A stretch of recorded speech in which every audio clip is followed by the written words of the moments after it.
Welcome to Feel Seen Space. We are a digital platform designed for artists and creatives who yearn for more. At a time of massive change, what does it mean to create?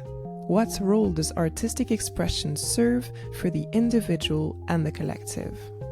On this podcast, we try to answer these questions by interviewing artists on their holistic creative processes, their work, and their personal journey.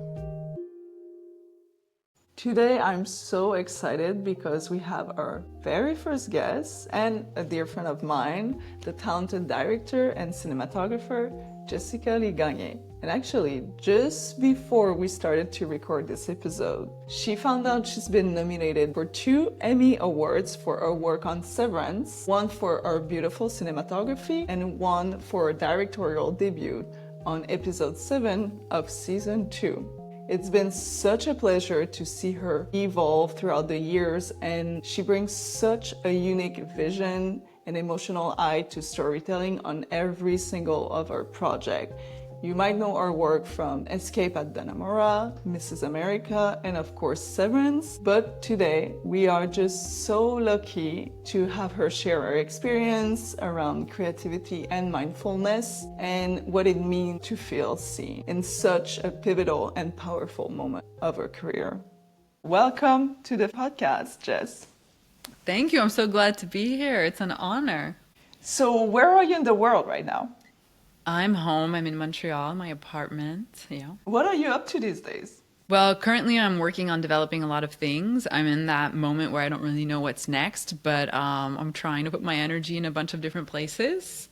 But I also just today got some really great news. Got 2 nominations for Emmys, so I'm still a little bit stunned by that, but really excited.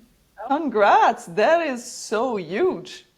Yeah, thank you. It's really big. It's such an honor, and it just makes me feel even more grateful to work on this show and with the people that I work with.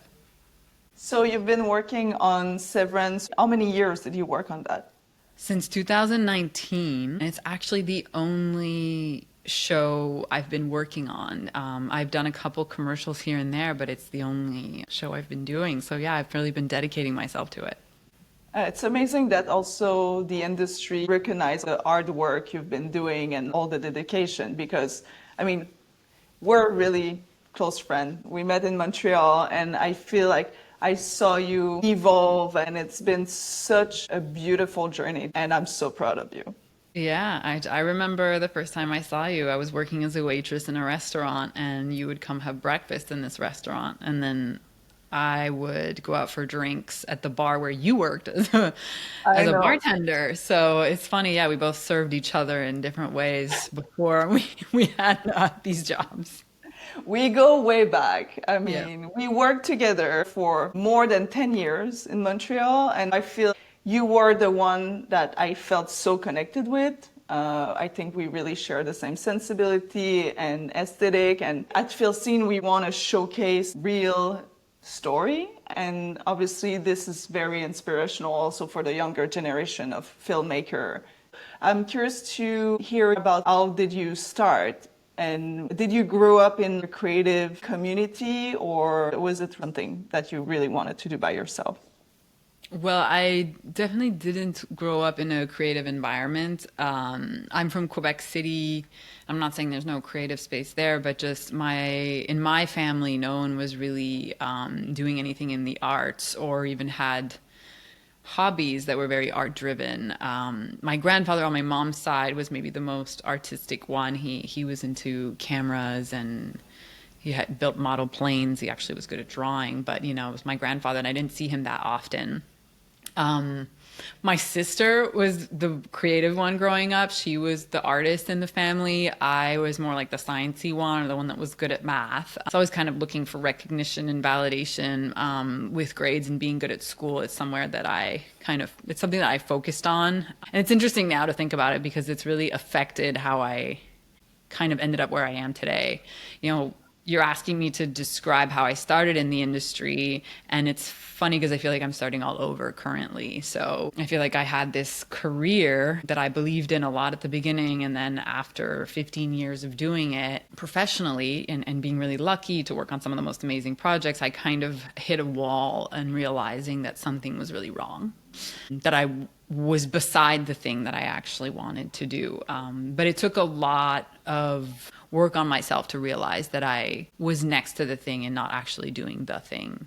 But in terms of starting, I did the things that someone does when they don't have anyone around them that are doing, things in the film industry or have any contacts. I went to film school. Film school was a place where I could meet other people that I could make things with, and I didn't get that much encouragement necessarily from my parents to doing this. There was resistance just because I had been the kid that had the good grades. I think your parents want the best for you and they just want you to succeed. So there was a push for me not to study film and to stay in the sciences. And I decided not to. I decided to just go off on my own and do the film school thing. And I kind of found friends there who were like-minded and wanted to make projects, and went around to each class at the beginning of the semester asking who wanted to make movies with me. I was going to start a film club. I got money from the college I was going to be able to buy a computer, and then we were able to kind of, work together and make each other's movies. Like I acted in one of my friend's movies, she acted in mine, and then we would watch them together every month. So we had this commitment of making movies monthly. We were like 18 at the time. So back in the day, when cameras were not as accessible, which is when I started, that was a big deal to be like producing that much stuff. But like through those first films, I was able to learn a lot faster. Get to a point where they started looking like things. And then when I got to university and we started, shooting on film and having more equipment and stuff, I was the one, because I was very good technically at doing things. I was the one that everyone, and I was good at photography. So everyone was like, well, can you shoot my movie? Can you because we're shooting on film at that point, and the students know like that's actually quite challenging. I just became the go-to cinematographer, and I felt that there was a need for me there. And then there was like a safety of being wanted, and I started being able to have like small jobs here and there when I was in school, and I held on to that. I kind of ran with it. It's like, okay, I can actually like support myself, and then I just kept doing it. And do you feel that back then you had mentors or a community that you could really trust, or mentor that brought the next level? There were, sometimes you lean in on some teachers that you go to school with. I think there were some teachers that even from the high school level that I connected with that kind of saw that I had this drive to make movies and projects, and that encouraged me. But I don't think I had like direct mentors. I had inspirational mentors that I didn't know personally. And funny enough, I'm probably going to be working with them now, which is great. Like Sara, who's a cinematographer here in Montreal. And, if I was able to pick any DP in the world back then that I thought their work was good, I would have chosen her, and she is from here, from Montreal. So that was really inspiring, because it didn't faze me, the like being a woman and being a DP thing. I was just like, oh, well, she can do it, I can do it. I had an example like right in front of me of someone who my favorite work was hers. So that kind of like took off any misconceptions I could have about the whole thing. And also Montreal just has a very big female cinematographer community. And we're both from Montreal. There's a film industry in Montreal. When we started to work together, we were doing a lot of fashion film. Do you feel Montreal was a bit too small for your ambition? And did you see yourself being now where you are, this amazing director and cinematographer in Hollywood? I think that Montreal was perfect. What was amazing about the landscape, the filmmaking landscape here, was that we really are forward on pushing directors and creative filmmaking. It doesn't focus on making money or return necessarily. It's about supporting filmmakers and allowing them to really do their work how they want it. When you make movies in Hollywood, there's kind of a financial expectation or return that, you know, studios have or financiers have. They're investing money, their money into a project. And I 100% understand that they would want to make that money back. Like, we're not talking about, you know, $50 here. And here we're so lucky to have government funding, you know, for the arts. Like, it's, when you work outside of Montreal, you really understand how blessed we are to have that. You know, unfortunately, I don't know for how long we'll have it and what's happening. It's a tricky time right now.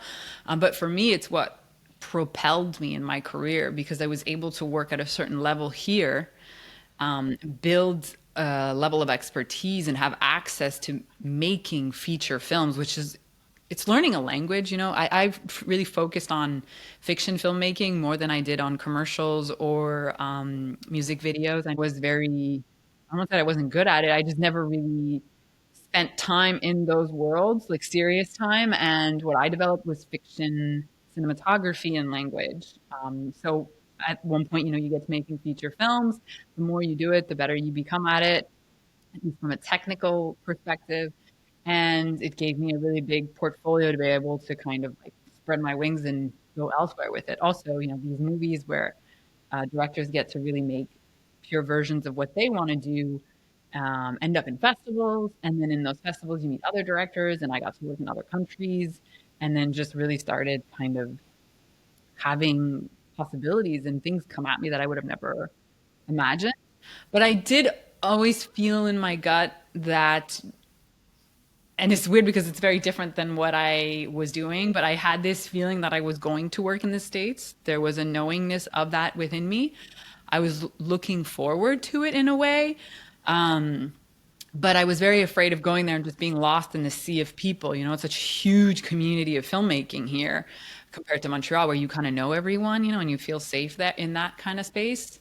That I remember, I don't know who I told this to, but I know I did have this conversation of saying, I don't want to go and work in the US until I come in on a job that, you know, will help elevate me and like make sure that, you know, make a name for myself. And I'm like, well, until I'm ready for that, I'm going to go off to Europe now to, you know, try a different place and work on more movies, keep perfecting the craft until I get called in. And the day that I flew out to Paris to basically start making movies in Europe more, I got the email for Escape at Dannemora, which was the first job I did with Ben Stiller. And it just floored me. I knew that this was it. It was happening way faster than I thought it was going to. But it was almost kind of like the act of getting away from where I was, wanting something different, putting that out there, and then just taking the leap, and it happened. Yeah. And do you feel like this opportunity was kind of the project that will open doors for you? Yeah, I knew it. I knew it the moment I read the email. I started crying because I knew that this was like that job that was going to change my life. And I feel that way about episode 7, the episode I directed in Severance. It was my first time directing, and I knew when I read the synopsis of the episode, oh, this is it. Like, this is going to be it. I mean, that's amazing for you to be so in touch with your intuition and really go for the project that really feel aligned with you. And before we dive into Severance and your switch from cinematographer to director, is there a moment in your career that you felt really like on a line for particular reason, maybe because the environment was toxic or the situation you were in were just not really the right fit for you? Yeah, I mean, there definitely were projects like that. I wouldn't name, I wouldn't name them, but just because they were toxic for me, from my perspective, because they were unaligned. It doesn't necessarily mean that for everyone else on the project it wasn't a good experience. I think that we kind of see things through our own lens, and you either choose to kind of learn the lesson or not. And I feel like almost sometimes when it's toxic for a long time, it's because you're choosing not to really like learn the lesson, and you're just like, you're just hanging out there because you don't want to deal with it. But then also things come at you to show you different sides of yourselves and other people. So there are many kinds of people in the film industry. It brings out the best and the worst in people sometimes to be in these situations. You know, you want something to work so bad and you work so hard and on something and you want it to work out. And sometimes that kind of pushes you to just lose touch with what other people are going through sometimes. So, you know, we're all kind of a part of it in a way. But those projects that were the hardest or the most toxic, if we're going to say that, like I feel like they were the biggest lessons that I needed to learn. And I feel lucky that they were in like contained environments, you know, and not for like years on. But I had to stand up for myself in those situations. You know, I can remember one project I worked on where there was so much friction of me being a woman on it, being a young female DP, and I could feel like that someone didn't want me there, and that was quite challenging. And I didn't let it get to me. I think I could have, you know, I could have freaked out, but observed it more than anything. And after the project was over, I approached this person who didn't want me there, and I asked, you know, why. And I was able to not make it personal. It wasn't really about me. It was about this person and them not being able to be vulnerable or accept that a woman could be a cinematographer. And that happened at quite a young age, but it prepared me for other things. And I think going to see this person in a very like diffused way with no aggression and no anger kind of a lot. We ended up like hugging at the end of this conversation, I remember. And it was like, look, it's fine. Like I see where you're coming from. We're in this situation together. Now it's done. But it was it was a weird experience. I just feel like it was not a good place to be, but observing it and then understanding why it happened is the key thing, you know, and not just like labeling it as toxic. But for me, it was just a lesson that I needed to move through. And do you feel that this experience pushed your boundaries so much, transform you in a way, and you brought this energy with you? Okay, I can take a step back and try to understand the other person's perspective. Do you feel like you brought that into your next projects? I think I had to, you know, and this is still something I'm working through. I don't know why it's this hard to work through it, but it is. I always want people to like me, and I always feel like they don't in a weird way. I do always kind of like have this like reaction that I think it's a part of me trying to protect myself. Not expecting people to like me, so not to be disappointed by it. But being in a situation where it's like a different society, a different culture, and you're just having to understand that you can't change other people, you know? So sometimes someone might not like you. It has nothing to do with you. It's just like this person, how they're made and what their experiences have like transformed them into them. But that specifically just helped me to accept the fact that some people were just not going to like me, and I can't let it affect the work, honestly. There's a lot of people on a film set, and I work on film sets with hundreds of people, and it's impossible for everyone to like you. Unfortunately, I did let that guide my approach to my work sometimes, maybe too much, you know? And that's also kind of why I went into cinematography. There was a part of me in school that if I did that job for my friends, I really felt like I received love back, you know, of like being the person that did everything for other people, making them look good, making their work look good, making them shine. Like that was my goal. It's just ultimately sometimes when you're meant to lead or be the leader in a department, you also can't forget yourself and the work.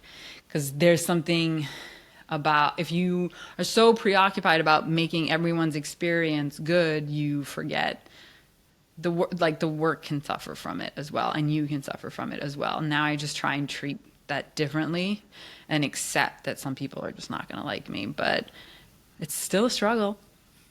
I feel you. I mean, the role of collaboration, especially for you, is so important because, as you said, you're the leader of your department and you need to manage different energy, different people. So how do you see the role of collaboration in your industry?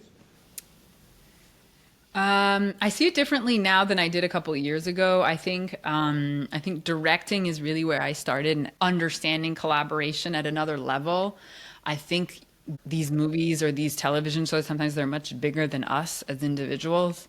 You choose them because you feel connected to them somehow, or you know, there's something that excites you about it. But the reality is, like, whatever you're creating, you can't fully own it sometimes. Like, it's this thing that will come through many people at the same time, and you're just kind of it's like you're sailing a boat. You know, you have to like play with all these elements coming in to kind of tweak really like where you're going to land. But there's stronger forces that are moving it, and you have to. I mean, I feel like Severance is a show that has taught us that there's like another force moving it because it like wants to be made.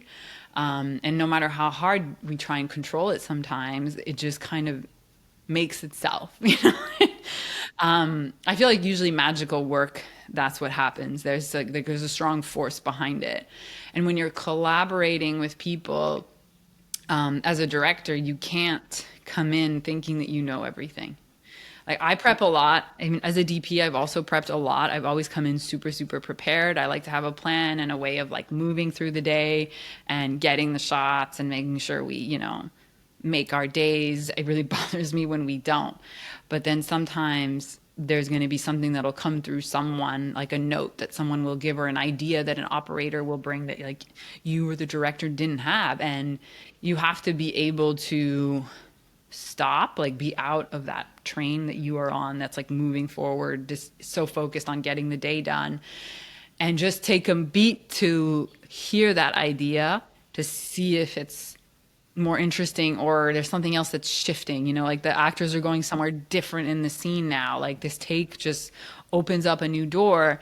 And being able to let go of your plan and to move through the door where you don't know what's going to happen, like that to me is where the biggest secrets are. But it's hard to know when it's good and when it's bad. You know, you're going to make mistakes. I do feel like for me, Ben's been a great inspiration in that department. He's really good at being very present, you know, and like really seeing what's happening with the actors live and being able to pivot.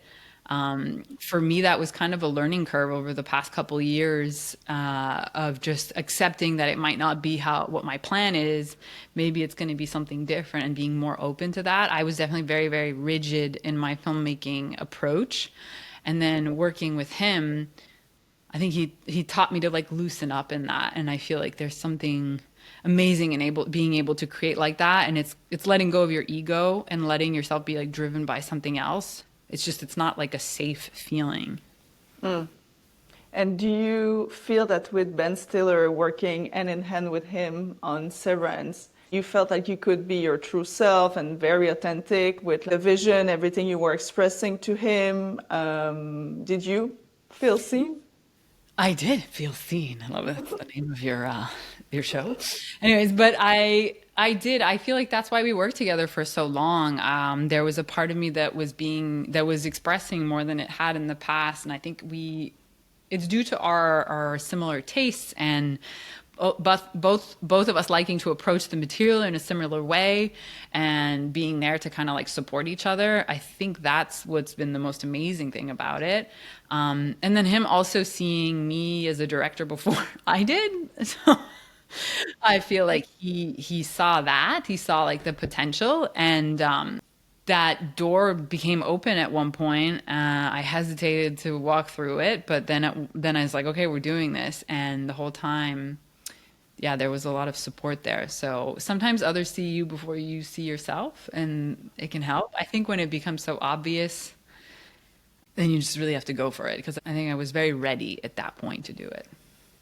Yeah, and I think that's beautiful when someone that you collaborate so closely with can see the potential and give you a chance, because it's not everybody that is willing to do that. And you took a big leap of faith. Did you doubt yourself at first, saying like, oh, I'm going to switch from being cinematographer to now directing an episode of Severance and then now working on a feature project? I definitely doubted myself to the point that I wasn't aware that I wanted this. It was something that was very deeply hidden inside of me. And, sometimes you feel certain emotions or a certain way in life. And for me, it was depression for a couple of years. And then it started coming out as anger, and resentment. And then at one point, I just had to ask myself a question of, hey, why you have an amazing job. You get to show up at work every day and make beautiful lighting setups and, create cinematic language that's on a really high level. You're working with amazing actors, the best designers. Why are you not happy? Why is it hard for you to go to work every day? And I felt bad that I felt that way. I was embarrassed and like it felt shameful to, yeah, it was almost like, wait, I felt almost like disrespectful to the craft. And I just had to realize that I was lying to myself. And that took me a long time. I think a lot of people lie to themselves. Like I think very, very the person who's hardest to be honest with, it's yourself, like what you really, really want.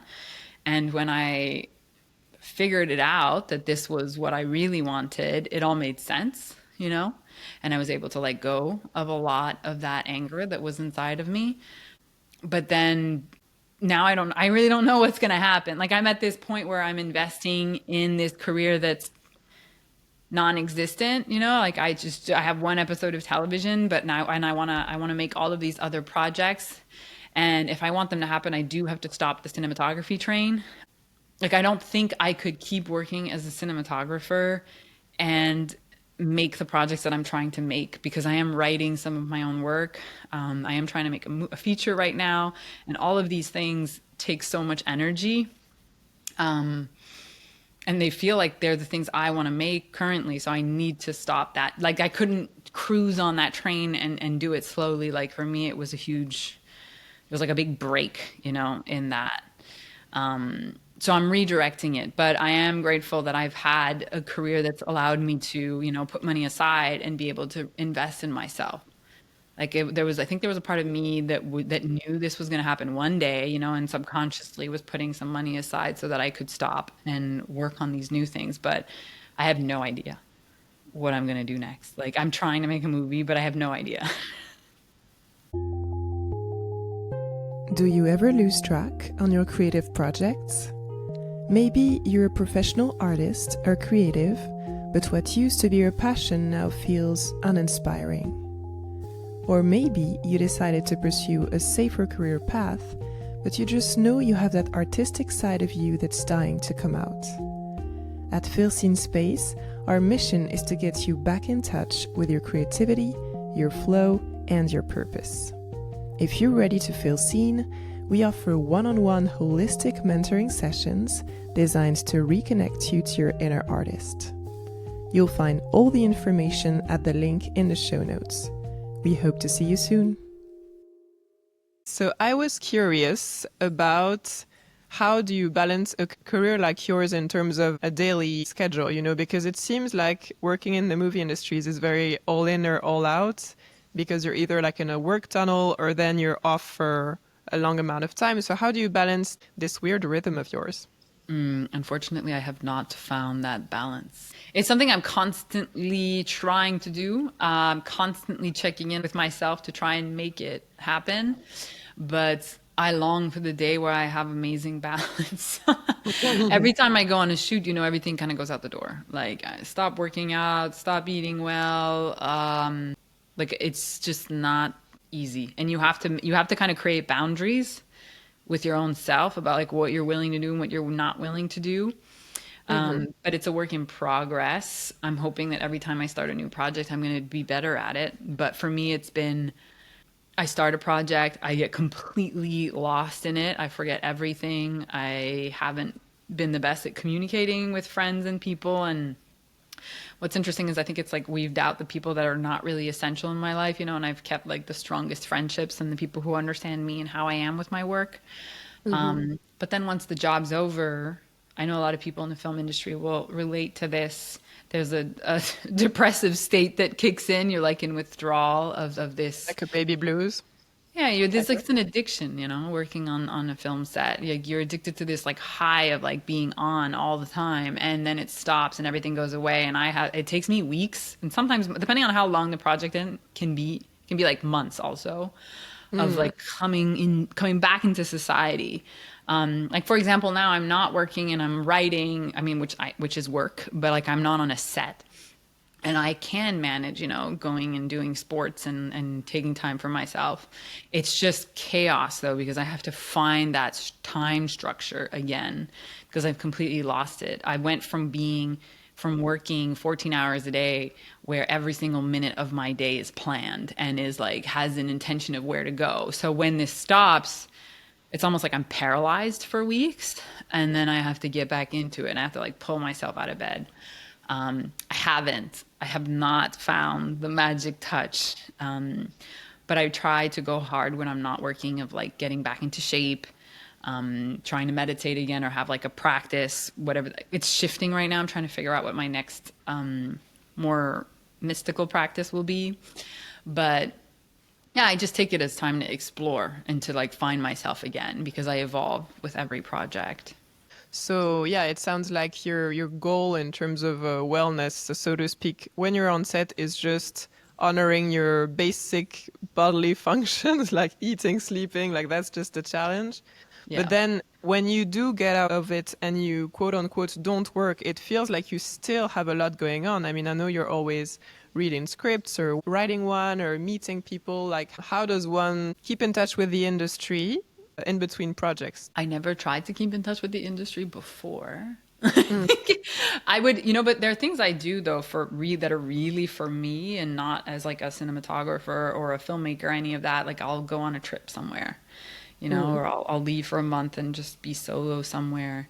Or there's a film festival that I absolutely love in Montreal called Festival du Nouveau Cinéma. And, one of my favorite times of the year is me with my film pass going to see 3 movies a day, like that's really for me.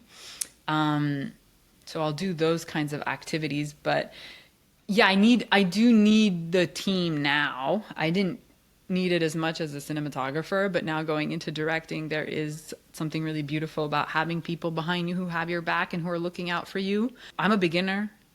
I have to remember that there are things I don't know. But it's like a balance because you also don't want to be like, well, this is how it's done, because I don't believe that I want to do things how things are done. Mm. I do want to reinvent have my own beliefs on like how things will happen for me a little bit, even though you can't control it. There's like always a surprise element. But just being open to things not being what they've always been for other people is something I try to keep in my mind. But yes, I do have an agent and managers now, and they have been incredibly helpful at kind of easing into this transition. I was curious about what you said earlier about, starting out as a DP and it's feeling safe because it was very technical and in a way it meant that your worth, your value that you brought was very tangible, right? You have the skills, the film looks good. I remember you saying also that to be a DP is like 80% technical skills and then the rest is artistry. Do you feel like now that balance is going to be switching for you? Does that mean that you're going to be more artistic, or is there more leadership that comes with the role? I think I've always been a leader, so like that was always kind of like happening no matter what as a DP. So I don't think that'll change. That's in my nature personally, like the type of person that I am. I think that for DPs it might be more than 80-20. I think it might be more like a 60-40. But as a director, it's you can let go of a lot of the technical. Like you can be a filmmaker and not know the technical stuff. Like it's possible, and you can be an amazing director that way. I think the type of director I'm going to be will be quite technical. The background that I have as a cinematographer, those 15 years of like learning how to craft like the physical image is like it just has to define a part of how I'm going to be as a director. And I see it. I see how it's in the filmmaking language that I want to develop, and even in the stories that I want to tell. There's this place where the cinematography does get quite challenging, and I want to like move in that sphere. It's funny, it's just that some of the stuff that I like to watch doesn't necessarily come off technical at all. And so it's kind of a mix. I think I'm going to be doing a mix of very highly technical work, but then also really human work, which is the thing that surprises me the most, because I think I wasn't in touch with my human side for a long time. Yeah, and I've never been on a movie set, but I would imagine that directing is a very human experience because you need to be, obviously these actors are very skilled professionals, but it has to be a very human connection for you to bring the magic out of them. And I Yeah. know that in the past, some amazing directors have also been very terrible human beings where they would kind of like harass or put their actors through torture just to get something out of them. And I wonder how, as a, modern kind person, how do you go around this thing? Is it very instinctive, the way you direct people, or do you have more of a method? Well, every director has their method also. Like there are directors who say nothing. There are some who say things about everything and who want everything to be controlled. To each their own and what they're doing and the type of project they're trying to make. I think for me, it surprised me. It was the thing I didn't know if I was going to have it or not, because when it comes to capturing a performance on camera, I know how to do that. But bringing it out of someone was the thing I didn't know if I was going to be capable. And I just had to feel it. Like I tried to read this book about how to direct actors. I couldn't get past chapter 1. I was like, I don't think this is it. I was like, I can't read it, so I feel like this isn't it. And it was just showing up. And I did talk to Ben about that, like, because there was the wonder. I was like, oh, are you going to be like okay directing actors? Because I would kind of avoid them before. Like I definitely was not someone who was like seeking to hang out or talk with the actors. I was just giving that space to directors and me kind of like hiding in the back. But now I was like, oh, okay, now you can't avoid that anymore. You have to be there. And a big part of the job, I will say, is casting. Like when you have the right actor in the role, your job as a director becomes incredibly a lot easier. So, working on Severance was a beautiful starting pad for me just because there were so many people that were amazing, and that had already kind of defined their characters. So that was great. But there were a lot of new characters in my episode. And seeing that I was able to help them navigate through creating these characters blew my mind, to be honest. I didn't know I was going to be able to do it. But it came naturally. It was about being present, about seeing them when they're like, you watch a performance, and when it's you looking at this monitor or however you're going to do it, you can be next to the camera or whatever, but you're listening and looking and feeling what this actor is giving you. You're just present for whatever they're delivering inside of you. If it's authentic or not, if you're really present. It's like you can't really put it into words. Sometimes they'll deliver something and you'll just be like, oh, yep, that was it. Like you just know. Sometimes it gets a little blurrier when you're distracted by other things. It gets a little harder to know if you really have it. And sometimes in the edit, you're piecing together different things as well. Because like there could be a part of a first take that's amazing, and then another take where the ending is like so great, and then you kind of like figure it out later. So it's hard sometimes for a first-time director to know how to use all the takes and all the shots that you have to really like be like, okay, but I can do this and I can move. So that comes with experience. But as a DP, I did have the understanding of knowing like what you need to put a scene together. But yeah, witnessing performance, really listening and seeing that. I don't know if it's just like I'm able to do it or if it's like something that when you're a director, you're supposed to have that. Like I don't quite know the answer to that, but I definitely think it's there. And I only figured it out by doing this episode of television. Mm. And it's interesting because it goes back to what you were saying before about balancing being super prepared and super organized and having everything in your head, and also being open to something unexpected or very human coming out, because I'm guessing even with these incredible actors, every performance is different. And so how did you first get in touch with that intuitive side of you? A lot of work on myself to like take down all the safety measures that I had put up.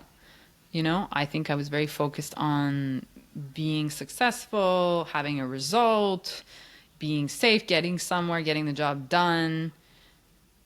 but the actual work sometimes, you know, could take a hit for those things. So once I realized where these things were coming from and I could see them as they were appearing, you know, they would sometimes come up in my behavior.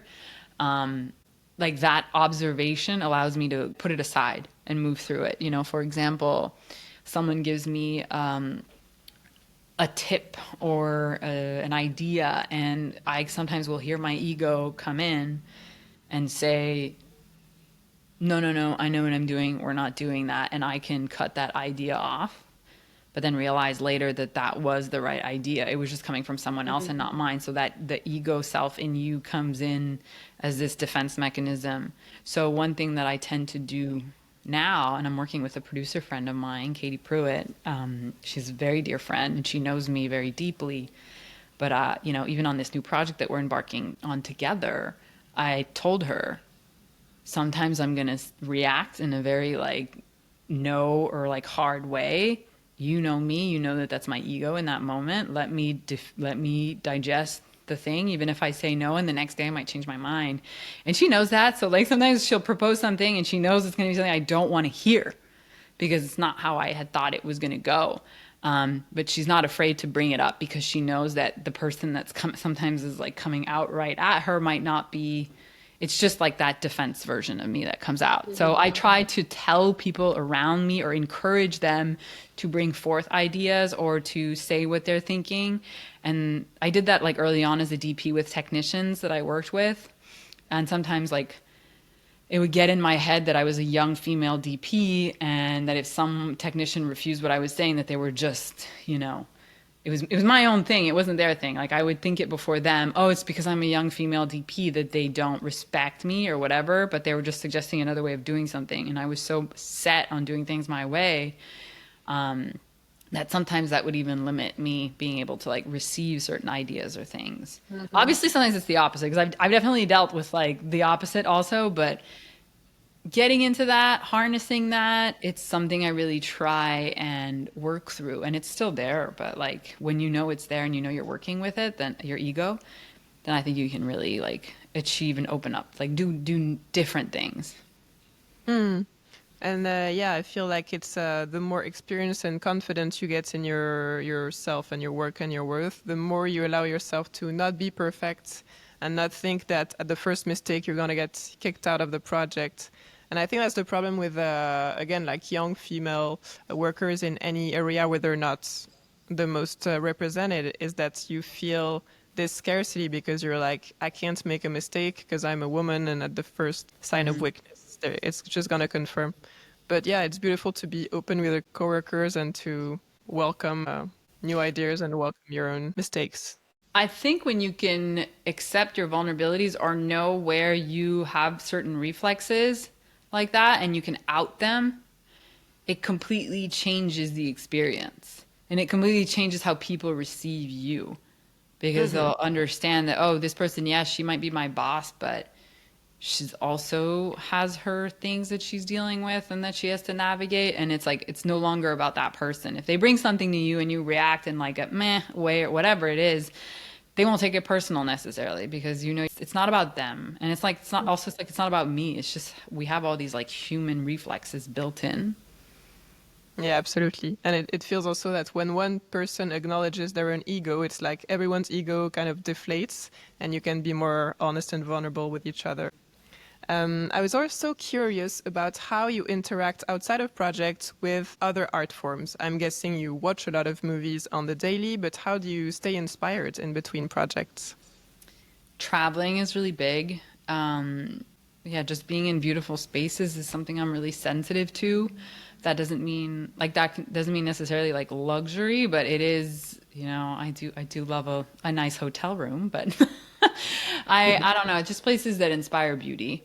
Now I'm writing and I have to be somewhere that I think is really beautiful. And I'm writing, I go to this beautiful cafe in Old Montreal with this bunch of tourists and a bunch of people, but like, I don't know what it is. There's just something about the history of it and the quality of the space that I that I love, and it makes me feel creative when I'm there. And like I feel like ideas come to me more. So that is something I try and do, whether it's, you know, going to other countries or just finding spaces here that I love. I mean, I'm a big photo buff, so any like photo shows or going to a good old photo bookstore like Dashwood Books in New York. I mean, I've been going there for almost 20 years now. Going to galleries with Rox is something I'd love to do. Going to film festivals. Yeah, those are kind of like the things. I don't think I watch enough movies these days, which is why when I go to the Festival Nouveau Cinema, I do like a huge binge watch so I can like have, you know, the musts are like taken care of. But yeah, that's kind of what I do. And so about your creative process, I'm sure it's very different to be a DP where you're called onto a project with an existing story and everything, and now writing your own show for the first time. How is it different to have something completely come out of you, and how do you navigate this complete blank page? It took a lot. Like, okay, so we're not talking about the movie that I want to try and make first. Like, we're talking about now a show that I want to write, well, that I am writing, and I have started. It's been so far a year since I realized that I wanted to make it and that I got the original idea. So that moment was, okay, I started talking about it with my very, very close friends of like, okay, I feel like I'm going to make this show and it's going to be about this. I tried to sit and write, like I tried to travel to go and write it and it wasn't coming out. And I just realized, oh, maybe it's going to take a minute before this thing comes to fruition or actually like comes onto the page, right? And I listened to a couple writers that are pretty big and like Shonda Rhimes and also Mike White, just listening to them and their process of like how, you know, Shonda will have the idea in her mind for months, and only once when she gets to the point that she understands the whole arc or the whole vision, then she writes it, and she writes it really fast, you know? I feel like I identified with that, like that I needed to kind of like see it, let it, you know, stew in my mind for months. And then at one point I was like, okay, we're going to set a trip. I went on another trip. I went to Sri Lanka, where I specifically went on this trip to do things that I was a beginner at. So I was practicing Russian while I was there. My Russian's not good. And I was like surfing and doing these other activities over there that were just kind of things that I was like completely new at and wasn't good at. And, you know, every morning waking up early to go surfing, I felt sick to my stomach because the waves were actually like quite big and intimidating. And, you know, I'm a fairly athletic person, so I can kind of like take the ocean, but like still being there on the board with the reef and everything, like there are dangerous moments and it was really intense, but I was doing it even if I wasn't good at it, you know, and even if I looked stupid on the surfboard, I still showed up. And this trip was about just showing up and writing, because for me, when I write, I feel like it takes me back to this moment where at school I struggled with writing. I was really good at math and really good at science and chemistry and physics, and English and French were challenging. I always like loved English, writing in English though. Like I felt like I would write poetry and all of these things, but my teachers never, like I always would score quite low when I did something that I thought was creative. So I just had that in the back of my mind that I couldn't write and that I was stupid in that department. So I was like, I don't care if it reads like a 5-year-old wrote it, I'm still going to write. So on that trip, I was procrastinating. I was not writing at the beginning. And then I got hit in the head by a surfboard. And I couldn't surf for a couple of days. So I was like, oh crap, this is when we're supposed to start writing. So I took that idea that I had and I started writing it out. And in that moment, the next 4 days, I was like sitting with an ice pack at this communal table at the hotel. And I was just writing all day. And I came up with like the whole arc of the show and started writing the episode. And by the end of that trip, I had finished, almost finished like episode 1. So I came home, and that was over Christmas. And now I'm a couple episodes in, and we'll see. I'm working with my brother-in-law on it as well. I don't know. It's kind of a magical process. We're both first-timers in writing. Well, writing television anyways. I don't know. I don't know if it'll ever get made, but I go from hating and loving it, but right now I love it. Yeah, you just kind of have to do it, even if you think you're going to suck. Like no matter what, the first time might not be perfect. Absolutely. And that seems to be the theme with your entire career. You're not scared of taking a leap and starting over. And I think it's really inspiring because so many people around us and everywhere are so scared to express themselves artistically. They feel like they need to be allowed to do it. And I feel like it's just so beautiful how you not scared to expand your craft to so many other areas. So would you have a message for someone who would be right now stuck having this idea for a project, but maybe being avoidant, thinking I'm not ready yet? Would you have any advice for them? Well, I deal with that every day. So it's real, you know, like picking up the pen and writing has been one of the most challenging things I've done. I have a lot more respect for writers than I've ever had in my life, you know, and seeing the amount of energy that it takes to create an entire world through writing. But because you have to think everything through. I think set aside 15 minutes a day to start it. Like if you keep saying you're not ready to do it, I think you have to really check and see if you're just trying to protect yourself from the pain of not succeeding of whatever you're trying to do. But there's no, you know, for me, when I wasn't capable of writing in the first 6 months of having this idea, I listened to podcasts that, you know, were talking about the same themes I wanted to look into. I did some visual research. I tried to listen to movies or whatever, like what else is being done that's in this sphere. And that 15 minutes doesn't need to be writing and actually like making the thing or painting the whatever. It could just be you going to a gallery or, you know, looking at things. And that 15 minutes can grow to 30 minutes to an hour, whatever you can do. But like 15 minutes is something that anyone can do, I find. So you can sit at a desk and write 15 minutes a day. It'll take you a year to write a show, but you can. Like to write one episode, it'll take you like a year if you're doing 15 minutes a day. It's a beginning. Yeah, I mean, or you could like huddle and take 2 weeks off and rent a small cabin in the woods and write your episode in 2 weeks. Like you're going to rewrite it 18 times. So Yeah. But then there's much more pressure, I guess, on those 2 weeks being perfect and productive. I mean, I tried to do that. I tried to do the Mexico trip thing and staying longer and writing, and nothing came out. Like nothing came out. Okay, I'm sure many people will be pleased to hear that. So with all these different projects that you've worked on, do you feel that now you know what your purpose is in terms of work and art and everything? Yeah, I think I'm a storyteller and I'm here to choose certain stories and tell those stories. Like I'm trying to find the ones that I feel like only I should be making. There's a lot of no's. There's a lot of like, that's not meant for me. And being okay with that when it's not yours and when it's someone else's. Yeah. What's your view? Actually reminded me of another topic related to that, but you know, Hollywood has been in this whole freak out around AI and how possibly this could replace all of these very human jobs. What do you think is very human about the telling stories part? Well, I work with actors, you know, so I feel like that's very hard to replace. You know, like the magic that happens on set live when you put all these people together to make something, I feel like that would make me really sad for it to completely disappear.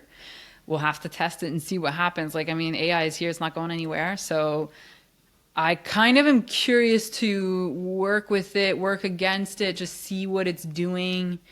But it hasn't convinced me yet. Like I've used it more as like a helper, you know, and sometimes doing like presentations and things like that, it can be helpful. I do not mind the democraticness of the thing.